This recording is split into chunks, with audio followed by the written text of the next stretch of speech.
Hello friends, आज हम बताने वाले हैं कि सेफ्टी ऑफिसर का इंटरव्यू कैसे करेक्ट करें, कैसे अच्छा से अच्छा पैकेज पाएं और इंटरव्यू में किस तरीके का क्या क्वेश्चन पूछा जाएगा।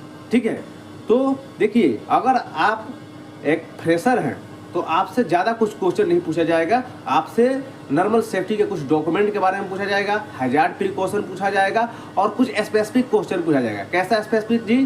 तो साइट से रिलेटेड, मतलब आप ये डिपेंड करता है कि आप किस तरीके के कंपनी में इंटरव्यू दे रहे हैं। कंस्ट्रक्शन में दे रहे हैं तो कंस्ट्रक्शन से रिलेटेड वर्क जो है कि आपको हैजार्ड प्रिकॉशन पूछा जाएगा, डॉक्यूमेंट के बारे में पूछा जाएगा, थोड़ी बहुत इंग्लिश आना चाहिए, थोड़ा बहुत कंप्यूटर आना चाहिए। ये होगा फ्रेशर के लिए। लेकिन अगर आप एक्सपीरियंस है, ठीक है, आपका 2-4 साल एक्सपीरियंस है, 5 साल एक्सपीरियंस है, तो आपसे किस तरीके से क्वेश्चन पूछा जाएगा ये जानना बहुत ज़रूरी है। और क्या सैलरी पैकेज मिलेगा, किस तरीके से पैकेज मांगना है, ये भी आपको जानना पड़ेगा।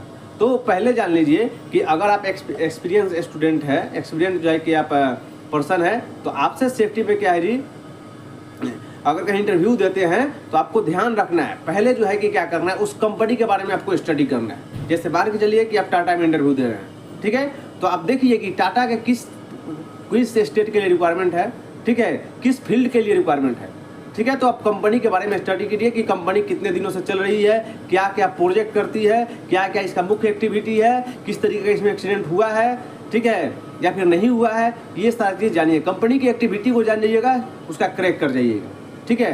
तो पहला हो गया आपका एक्टिविटी जानना है। दूसरा चीज़ आपको डिटेल में पूछा जाएगा, ठीक है, जो भी एक्टिविटी है वहाँ से आपको डिटेल में क्वेश्चन पूछा जाएगा। कैसे आप हैजार्ड को मैनेज कीजिएगा, ठीक है, कैसे आप ट्रेनिंग कराइएगा, कैसे लोगों को सेफ्टी का आप वो रखिएगा।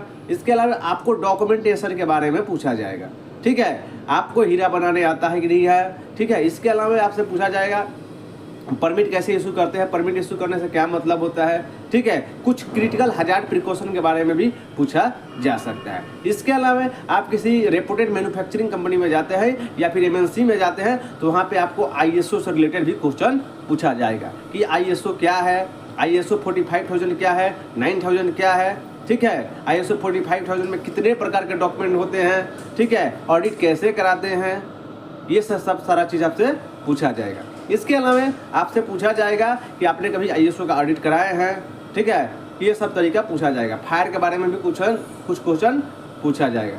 इसके अलावा ये सारा चीज़ हो जाएगा, आपका टेक्निकल जो है कि इंटरव्यू हो जाएगा। उसके अलावा आपसे क्या है जी, रिटेन में भी एग्जाम लिया जा सकता है। बड़ी बड़ी कंपनी जैसे टाटा हो गया, महिंद्रा हो गया, आपका ये अडानी हो गया, एल&टी हो गया, इसमें रिटेन भी एग्जाम होता है बड़े लेवल के लिए। तो आपको रिटेन कुछ स्पेसिफिक क्वेश्चन आपको दिया जाएगा, 50 ऑब्जेक्टिव क्वेश्चन दिया जाएगा, आपको वो भी बनाना पड़ेगा। तो आप लोग अपना थ्योरी भी मजबूत करें। इसके अलावा एक बहुत इंपॉर्टेंट चीज़, जब आप एक बड़े लेवल पे जाते हैं, जैसे इंजीनियर के ऊपर जाते हैं, सेफ्टी इंजीनियर, सेफ्टी मैनेजर, ठीक है, डिप्टी मैनेजर, जो भी जाते हैं, तो वहाँ पे एक चीज़ और ध्यान देना है, आपको जो है ना मेल लिखवाया जाएगा।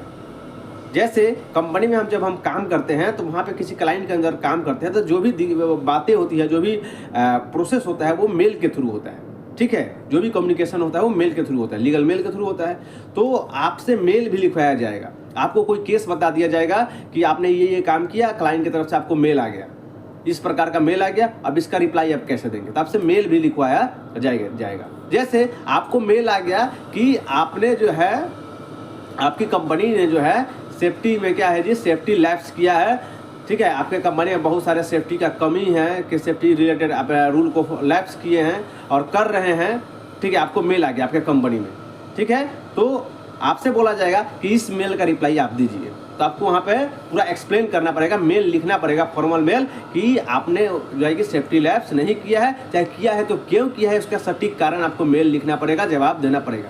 तो आजकल इंटरव्यू में मेल भी लिखवाया जा रहा है, ठीक है, क्योंकि बड़ी कंपनी में, क्लाइंट में आप कहीं भी काम कर रहे हैं या फिर कॉन्ट्रैक्टर में काम कर रहे हैं तो वहाँ पे मेल बहुत जरूरी है। अगर मेल आपको नहीं आता है तो दिक्कत हो जाएगी। इसके अलावा आपको टाइपिंग और कंप्यूटर पे भी ध्यान देना पड़ेगा। जब बड़ी लेवल पे जाते हैं तो टाइपिंग आपको आना चाहिए और पावर पॉइंट वगैरह आना चाहिए, ताकि आप जो है कि डॉक्यूमेंट बना सके, आप पीपीटी बना सके, ठीक है, आप साइन बोर्ड बना सके। तो इस तरह चीज़ का रिक्वायरमेंट हो गया।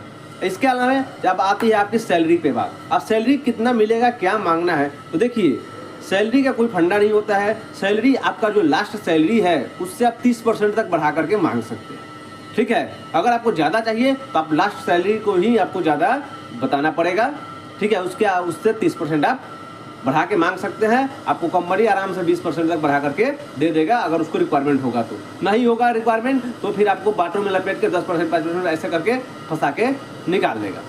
तो इस तरीके से आप इंटरव्यू का प्रिपरेशन कीजिए। थैंक यू, धन्यवाद।